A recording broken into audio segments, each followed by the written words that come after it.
¿Cuáles son las exenciones que hay hoy en los impuestos? Están eximidos la renta financiera, la explotación petrolera, los sectores de la exportación. ¿Están exentos de pagar impuestos los pobres? No. El albañil que va a comprar un paquete de comida tiene que pagar el 21% de impuestos. La empresa petrolera que invierte en bienes de capital no va a pagar impuestos. Expliquémosle entonces a ese albañil que nosotros estamos haciendo críticas porque el equilibrista desafina. Lo que pasa es que el equilibrista está haciendo equilibrio para sostener un modelo que es injusto. Y eso es lo que nosotros estamos criticando y estamos planteando. La Administración Nacional va a destinar subsidios al sector privado por un total de 11.600 millones, contando transferencias corrientes y de capital, pero también va a destinar otras transferencias a las que se las llama gasto social, como por ejemplo lo que llaman o dicen el subsidio a las tarifas, y lo explican desde una supuesta justicia social. Nosotros subsidiamos por 1.800 millones el transporte automotor y ferroviario en el área metropolitana, es decir, todos los habitantes del país tienen que subsidiar los transportes de Buenos Aires, del Gran Buenos Aires y Capital Federal por 1.800 millones. Y dicen, estamos subsidiando la tarifa para que sea baja. Ahora, uno se pregunta, si no se le va a exigir determinadas inversiones porque las hace el Estado a las empresas que gerencian esos transportes, si no se les va a pedir mejoramiento de la calidad, si no se les pide ningún requisito y el Estado se hace cargo de las diferencias que hay entre el costo de boleto y los enormes grados de rentabilidad, lo que quiere decir que lo que se está subsidiando no es la tarifa baja para el obrero que se toma el Sarmiento, sino se está subsidiando niveles elevados de rentabilidad a las grandes empresas que tomaron esa concesión. Entonces nosotros decimos, para pagar 1.800 millones y que funcionen mal, mejor que las tome el Estado, se rescindan los contratos como estamos legalmente en condiciones de hacer, y el Estado destine esos 1.800 millones, en vez de subsidiar la rentabilidad de 4 o 5 grandes empresas, que generalmente son las mismas que ganan todas las licitaciones, y la destine a otro plan trabajar, porque esos 1.800, a otro plan jefas y jefes, porque ese subsidio a los transportes equivale también a un plan jefas y jefas completo para todo un año. Esas son las cuestiones que nosotros estamos planteando, que son no solo erróneas, no solo equivocadas, son orientaciones, vectores que se han dispuesto conscientemente para beneficiar a determinados grupos en detrimento de otros.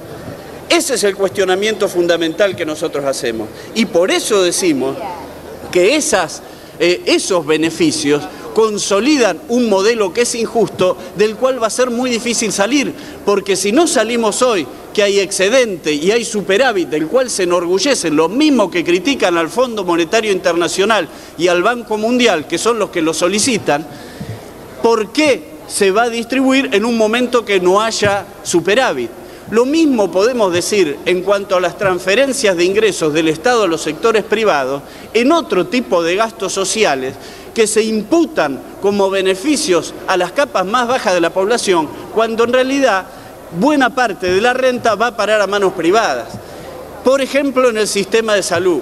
Buena parte del sistema de salud, el Estado o las obras sociales terciarizan para que determinadas prestaciones terminen en manos de sectores privados de elevadísimos ingresos. En los contratos del PAMI, el contrato del PAMI con los medicamentos es tremendo, sigue vigente, nada más que aumentado en su volumen los contratos de alderete en el PAMI. Y esos contratos benefician a los grandes laboratorios nacionales e internacionales.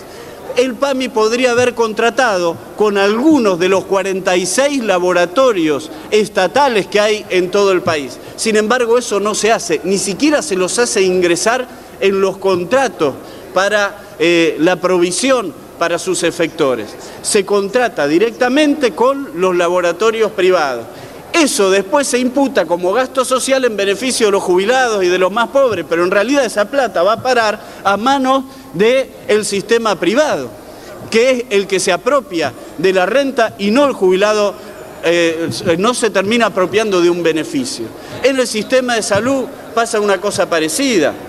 Entonces nosotros decimos, el excedente del cual se enorgullecen, y es correcto que se enorgullezcan, ¿a dónde va a parar?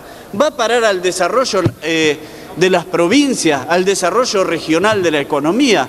No, no va a parar, porque hay un sistema de coparticipación que es injusto, que le hace pagar a las provincias lo que no debe pagar, que le cobra a las provincias por lo que es propio, que expropia a las provincias de los impuestos con mayor rentabilidad porque no se coparticipan. ¿Va a parar a la distribución del ingreso? No, porque sigue habiendo un sistema tributario que es el más injusto del sur de Latinoamérica. ¿Va a parar a la participación del ingreso de los asalariados, de los trabajadores, de los más pobres? No, porque los trabajadores, los sectores de ingresos fijos, tenemos un ingreso que es el peor de la historia de Argentina, con el 22%. Ni siquiera se puede comparar con el 50-50 que decía Perón y que aplicó Helvar.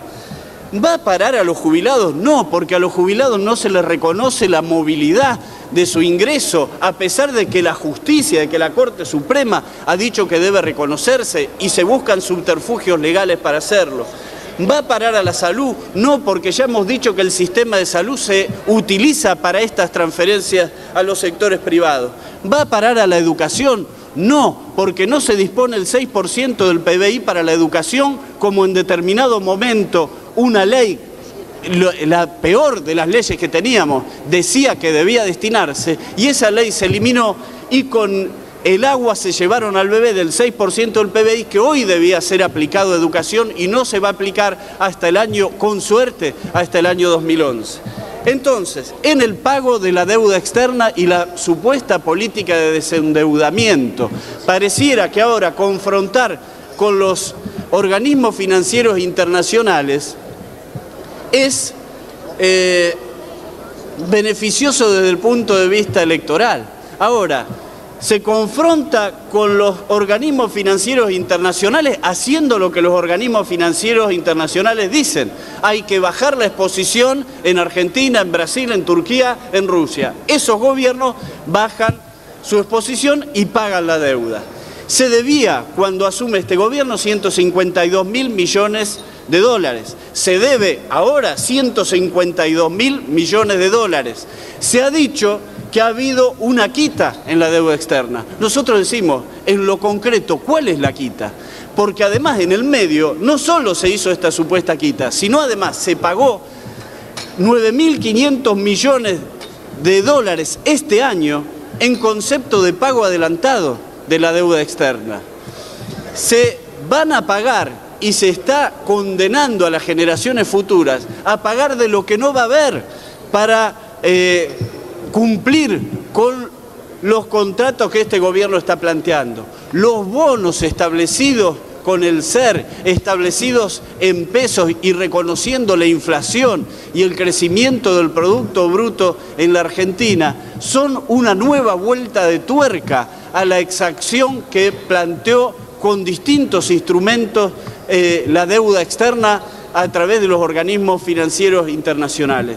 Este es el destino verdadero del excedente de los presupuestos en nuestro país, y no los sectores que han sido destruidos desde el punto de vista productivo o excluidos desde el punto de vista social durante los últimos 15 años. Por eso nosotros no podemos votar este presupuesto, por eso hemos planteado propuestas alternativas desde el punto de vista de las políticas universales, desde el punto de vista de la distribución del ingreso, de un sistema tributario más justo, porque queremos un país que, si tiene beneficios económicos, no sean simplemente para que se queden en los papeles y en los números, sino para que pueda gozarlo el conjunto de nuestro país y no un grupo de 200 empresarios. Muchas gracias.